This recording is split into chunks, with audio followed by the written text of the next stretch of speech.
Hi people, how you doing? Hope you're having a fantastic damn Friday. We are back with some Premier League tactics, none other than Erik Ten Hag's 4-3-3 formation, his set of tactics, how you can try and replicate and recreate them in the game FC24. Of course, there have been some tweaks and variations. We've seen the likes of Immerse playing as a left back, and I do have a formation that helps, create that left back approach with him inverting quite nicely into the midfield. So we will go over that, as you can see right here. I've gone with that over there. But we'll get through the 4-3-3 first. But starting off with Rashford on the left wing, we've got Højlund and Antony with him in the front line. We've got Bruno Fernandes, Casemiro, and then Mason Mount as well in the midfield, that midfield three. Then we've got the likes of Luke Shaw, Martinez, Varane, and Dalot in the defense. And then between the sticks, we've got Andre Onana. Now on the bench, we've got Martial, Garnacho, fantastic, honestly, Eriksen, Amrabat, Bayinda. I finally learned to pronounce this man's name. Anyway, we've got Lindelof and then Reguilon. And then in the reserves, we've got Pelistri, Diallo, Evans, Aaron Wan-Bissaka, Malacia, Mainu, McTominay, Van der Beek, of course. And then we've got Tom Heaton. And then, of course, we've got a few players that I just don't care to mention. So with the formation going forward, it is just a 4-3-3 holding. And I've only made two real changes. I've made the two central midfielders slightly wider, of course. And then I've brought the two fullbacks more narrow, and that helps him get into the midfield a bit more. So it's one goalkeeper, two centre-backs, two fullbacks, one DM, two central midfielders, two wingers, and then one striker. Now with the tactics going forward under Erik Ten Hag, I think what best represents what they try and do on the pitch, of course, is the tactical vision being set to wing play. Working the ball into the wider areas, having the wingers or the fullbacks carry the ball over a long distance, and then working it into the box either with a cross or potentially interchanging passes, pass and move in and around the final third, and then finally hitting the back of the net. So that's why I've gone with wing play for that. So for the defensive style, however, I have gone with pressure on heavy touch. Now, we have seen Manchester United, they do like to remain compact in their structure, in their formation, and then try and prod here and there and try and force the opposition into a mistake. They have been very successful. They just haven't turned those things into goals. But you are going to try and, keep your shape, keep your structure, and then the likes of Højlund will look to try and press with maybe the likes of Rashford helping him. And then if they win the ball back, you will try and transition quickly into attack and potentially score more goals. As for the team width, however, it is set to 60, which is quite wide, and there are always pros and cons to things like this. So because you have a wider system, it does allow you to prevent more crosses being fired into the box. Major pro, to be honest. But now the con is that because your team is widespread and you are trying to prevent those wider areas of the field being attacked, you do leave a bit more gaps and a bit more spaces in between the lines for the opposition to try and function, either sipping in through balls or potentially having players in and around in areas where you don't really need it. So there are always pros and cons, so I would say be a bit more vigilant with this team width being set so wide. But the team depth, however, is set to 85. Manchester United, they do play a very high line. With the likes of Harry Maguire and Johnny Evans, of course, don't play them in such a high line. If you are using them, just drop it down a bit more. Of course, Maguire and Evans don't have the recovery pace of what Varane and Martinez do. I mean, even Martinez to some extent isn't the quickest of players, but you do have good, sturdy fullbacks that are very capable of working their way back, helping out with the recovery pace and so on. But basically, you want to have such a high line to try and compact and pin back the opposition in their own half at times. For the offensive build-up play, of course, Ten Hag, he wants to try and replicate one of the best transition teams in the world. We do have very good players in transition. We've got the likes of Bruno Fernandes and Mason Mount, both very capable of supplying those through balls, supplying the attacking outlets for the runners who will be making those runs in behind, the likes of Rashford, Højlund, even the likes of Antony at times, or even potentially the likes of Garnacho. So you do want to try and have that build-up play quite quick, quite fast. And also what this does is, with the build-up play being set to fast, or a fast build-up, my bad, your fullbacks will look to try and bomb on a lot more and try and either invert into the midfield or potentially make those overlapping runs more effectively and efficiently. Chance creation is its forward runs, like I mentioned earlier. You want to try and test the opposition's backline with those runs in behind, consistently making sure that they're thinking of your forwards. You don't want to just have the likes of Marcus Rashford just torching you down the left-hand side, making those runs in behind, especially when you have quality like Bruno Fernandes, who can easily, even a Casemiro at times, can easily pick out a ball over the top for either or. So you will be having those forwards making those runs behind, and it is up to you as the player to try and supply your players with those through balls or those attacking balls in behind the opposition. So with the width, it is set to 90, which is a very widespread team, and this is because Erik Ten Hag wants to try and get as many players in and around the opposition's box as possible. He wants to try and, like I say, pin them back in their own area at times. So essentially you do need to try and stretch your team out on a horizontal scale, and more times than not it starts off with your wingers holding the touchline, or potentially your fullbacks, and then alternatively your wingers or your fullbacks on slightly inside of them. And then of course you've got your attacking midfielders with Bruno Fernandes and Mason Mount, and then of course you've got your strikers. So you are trying to have as many bodies pushed high up the field as possible, with only 3 players back. More times than not it will be a Casemiro, Varane and Martinez. But again, you are trying to fit as much players in and around there, and it does create a nice bit of movement, fluidity to the team, interchanging positions at times, and allowing a bit more of an attacking outlet. But now the attacking outlet can lead to more goals, because I've set the players in the box to be 7, and of course you are going to try and either hit the attacking players with a cutback or a cross. You are trying to supply them more times than not with an attacking ball. So with it being set to 7, it's more or less going to be your 3 attacking players, or potentially your 2 attacking players and an added midfielder. Sometimes it will be the likes of Bruno Fernandes, but more times than not, because of the instructions I've set, it will be the likes of Mason Mount making that deeper run into the box. As for corners and free kicks, as per always, it is set to 4. So starting off with the instructions, Onana, I know everybody in their head right now, especially if you're not a Man United fan, is saying, oh, he's pretty rubbish, he's this, he's that. But the reality is, he is a good sweeper keeper. I think, coming into a massive club like Manchester United, I think it's gotten to his head a bit. But he is a very good sweeper keeper nonetheless. And in order for the system to work, he needs to be able to pick up those passes, as well as you are playing a very high line. So he needs to be able to run off of his line, claim those balls, circulate it back into possession of your team, of course. And then we've got him set to come for crosses. We saw against Wolves, he was fantastic with claiming those aerial balls, especially in like the 92nd or the 91st minute, where, he was making sure he got to the ball first. Anyways, point being is, have him set to come for crosses and be a sweeper keeper. Moving up to Varane and Martinez. Now, they're not set to their base set of instructions for the first time ever. You're like, wow, what is this? Both of them are set to step up, and as well as Martinez are set to step up and be aggressive. That's more or less to try and replicate his personality in the game.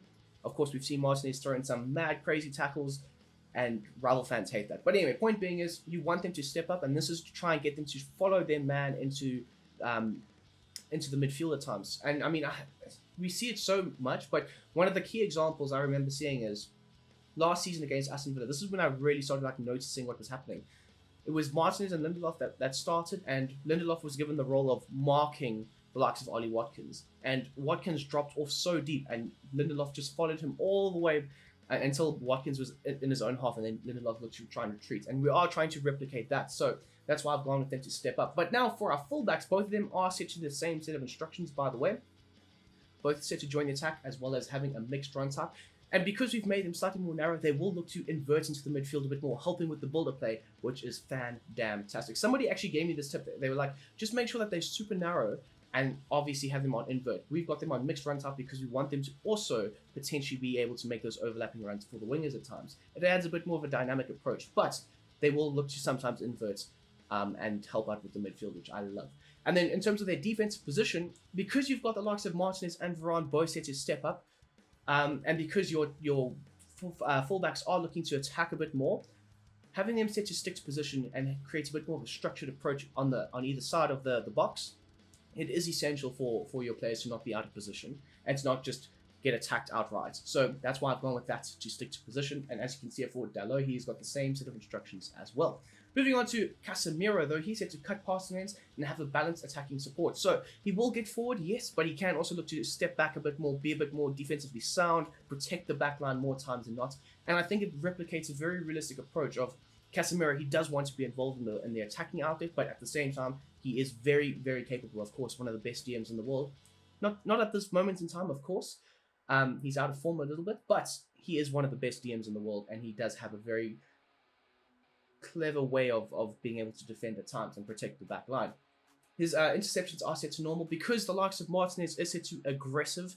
You don't really want him and Casemiro being set to aggressive because then it leaves massive holes in your defense. And I mean, your two centre-backs are already set to step up, so you don't want to create more havoc for yourself going forward or backwards. But most importantly, Casemiro, and I have said this in the past, he is said to be the deep line playmaker. We have seen him with those big balls and over the top of the defense, trying to supply a Garnacho or a Rashford in transition. And he is capable of collecting the ball off the back line and then making a small pass forward to a Mason Mount or a Bruno Fernandes, or potentially collecting it and then hitting your winger in transition. As for his defensive position, though, he will start in either a left back or a right back, or even just mark those zones if your fullbacks are out of position. Slightly higher up the field though, we've got the likes of Mason Mount. He's said to have a balanced attacking support. So sometimes looking to develop into the box, other times looking just to help out with the builder play going forward. Although he will look to get into the box a bit more though, because we have set him to get into the box for the support on crosses. You do need that with him. He does get into the attacking third more times, not providing cutbacks or little astute passes in and around the opponent's final third. Aggressive interceptions are set to be on form, and that's to try and replicate his work rate of just he works his socks off forward, backwards, in and out of possession. He's fantastic. Cover the wing, of course, that's trying to make up for the likes of Marcus Rashford and his ability to just not always come back on defense. And then positioning freedom, very similar to what Bruno Fernandes will do, but on the left-hand side, he will pop up in the little half spaces, the little pockets of space that are created in and around him with the forward line movements, as well as the fullback inverting or overlapping at times. And then we've got the captain Bruno Fernandes, also set to a bit of more of a box-to-box player, but he will not be as involved in the attacking box, in the actual opponent box. He will be trying to facilitate in and around that area, trying to whip in crosses to the back post, because yes, he's got a really good work rate on him. Aggressive interceptions are set to be on, and that's also to try and help with the press as well for both Mason Mount and Bruno.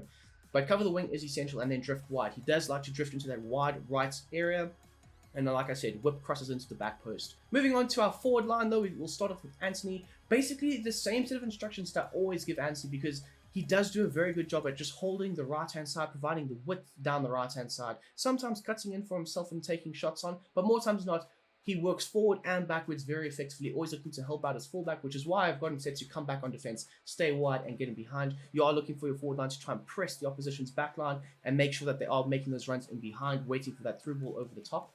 But again, you do want him to be set on aggressive interceptions for the ability for him to potentially press the back line and maybe cause them to make a mistake of their own and then capitalize on that. But then the only real change I have made compared to previous sets of instructions for Anthony is the fact that his support on crosses are set to balance. So you don't always just want him making that arcing run into the box. Sometimes you want him just to try and facilitate and help the likes of Bruno in and around the opponent's box, maybe whipping in crosses or cutbacks or stuff like that.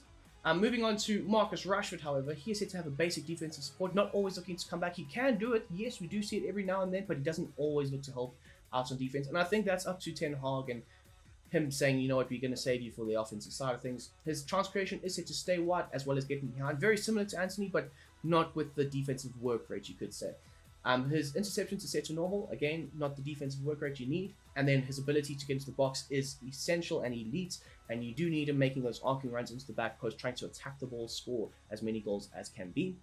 And essentially what this does is, because he's making those arcing runs, it allows Luke Shaw to create that overlapping run as well, and maybe potentially have a bit more of an outlet ball to Shaw to try and whip in and supply to the likes of Højlund. And speaking of Højlund, he's set to stay central and be a target man. Now, I know in previous sets of instructions, I've said, you know, he needs to be able to have a bit more of a balanced support so he can make those wider runs. But the reality is that we've seen Højlund like maybe 1 or 2 times make that wide run, but I think he's realized that he's got wingers on either side of him now. He doesn't need to make that left-hand channel run because Marcus Rashford's there, or potentially the right-hand channel run. So he is more or less set to stay central and be a target man.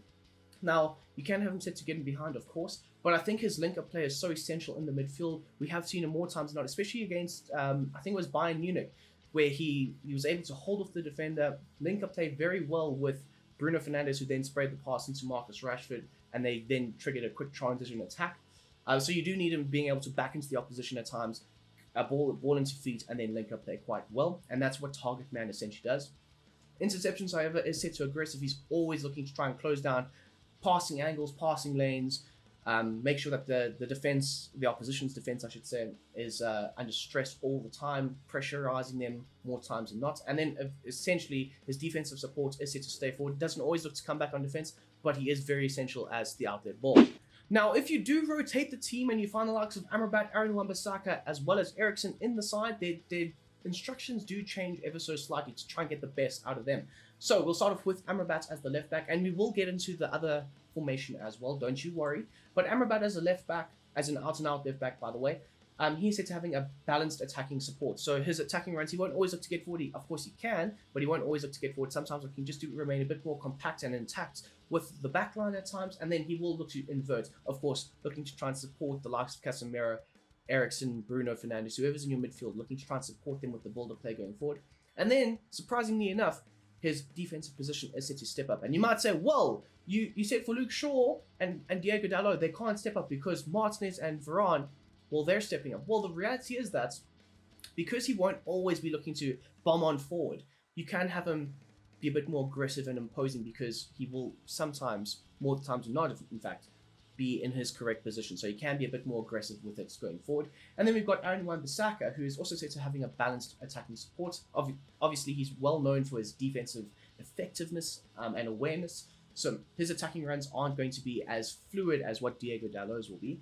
And then his run type is set to mixed as well. So sometimes when he does make that advancing run forward, you see him in the midfield, sometimes playing as a striker, at times with the run type that he does try and implement. And other times he can look to make that overlapping run with Anthony. And then, of course, he is also set to step up. Very similar to the Amrabat position. He's not always going to look to get forward, so therefore you can afford for him to be a bit more aggressive with his defensive outlets. Now, we've got the likes of Eriksen playing as the Mason Mount role. So he is set to stay back while attacking. So he won't make as many attacking runs into the box. He's more or less going to look to try and facilitate from deep, collect the ball off the back line, and then work it up the field, either to a Marcus Rashford or an Anthony or even a Bruno Fernandes.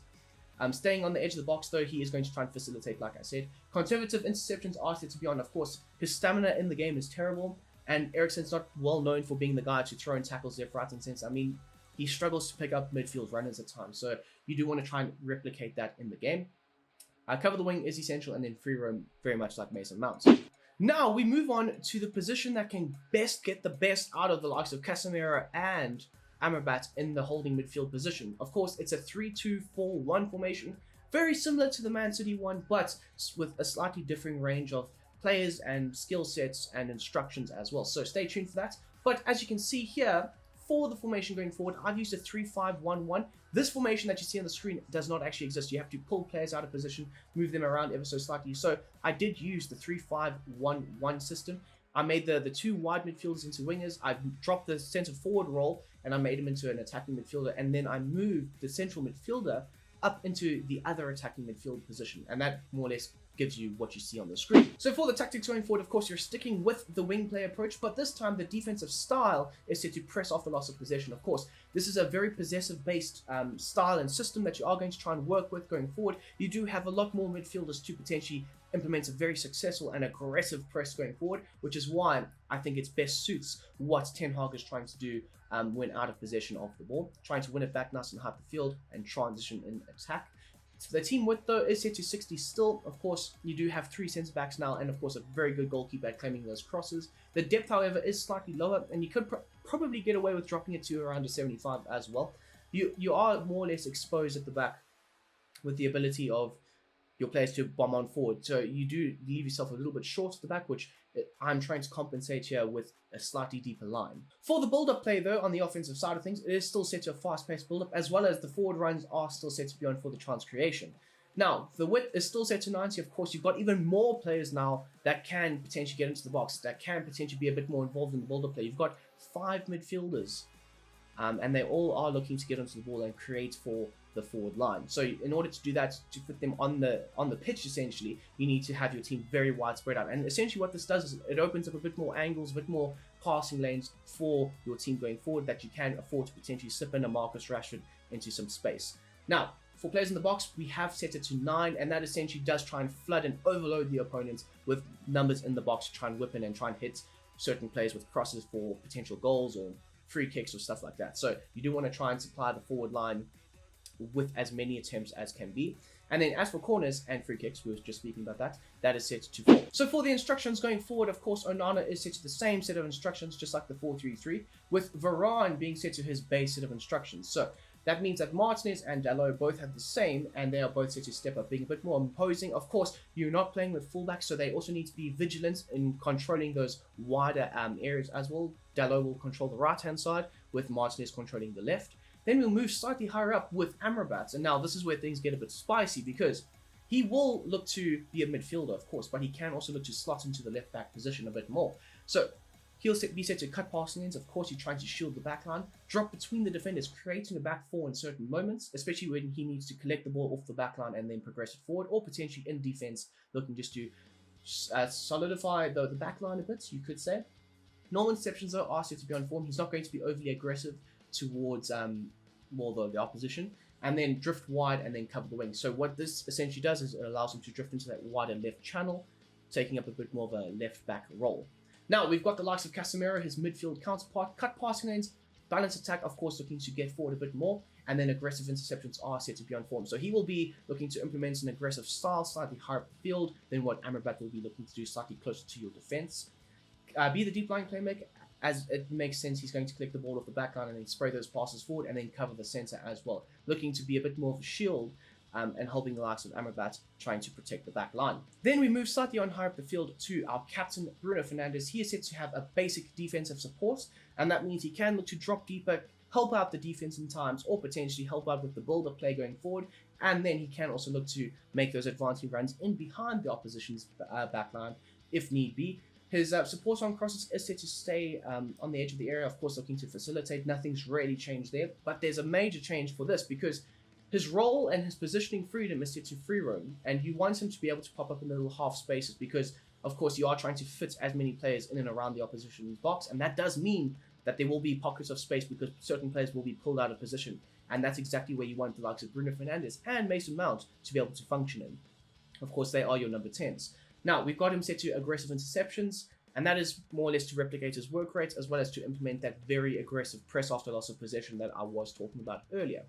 Moving on to Mason Mount, though, he's set to come back on defense, more or less looking to drop off and very much looking to be involved in the build-up play going forward. His support on crosses, he will look to get into the box every now and then. He won't just look to stay on the edge and try and facilitate, sometimes making those deeper runs into the attacking third. Free roam is set to be on for him as well, and then aggressive interceptions too. Moving out wide though to Marcus Rashford, he is set to have a basic defensive support, and this is where Mount's work rate does come into effect, because he will also look to try and cover for the likes of Mason Mount going backwards, because sometimes Rashford just doesn't do so. He's also set to stay wide, getting behind. Normal interceptions are set to be on for him, and then of course get into the box for those crosses. Identical instructions for the 4-3-3 as is with this one. For Anthony, of course, the same set of instructions as well, although with this time he is set to solely stay on the edge of the area, not looking to break into the box. He will look to try and facilitate in and around the box area. And then finally, we've got the likes of Rasmus Højlund, also set to his same set of instructions as the 4-3-3. He's going to be the outlet ball. Of course, with this formation going forward, it does revolve heavily around your striker being able to have a good hold-up ability, ball into feet, and linking up play with those in and around him. Of course, you do have more midfielders, and you do need a strong centre forward to be able to link play very effectively. So yes, my people, that is my version of Erik ten Hag's 4-3-3 system, as well as another tactic going forward. So if you have enjoyed that, smash the like button down below. Club football is back, and that means I'm back with the tactics for club football. We will be doing a few other teams going forward. Don't get me wrong, I am going to get to AC Milan. I know so many people have been asking me about that, so I am doing my research. I am watching some games here and there. I am also looking into Napoli, don't you worry, and PSG. So until the next time, I hope you guys have a fantastic damn day. Don't forget the Brom Squad career mode, West Bromwich Albion career mode, I should say. It is back tomorrow. Episode 3 is a cracker, and then don't forget Sunday is the January transfer window. So if you can, hit the bell notifications. That'll let you know when that episode is out. And until the next time, I hope you have a damn great day. I'm out.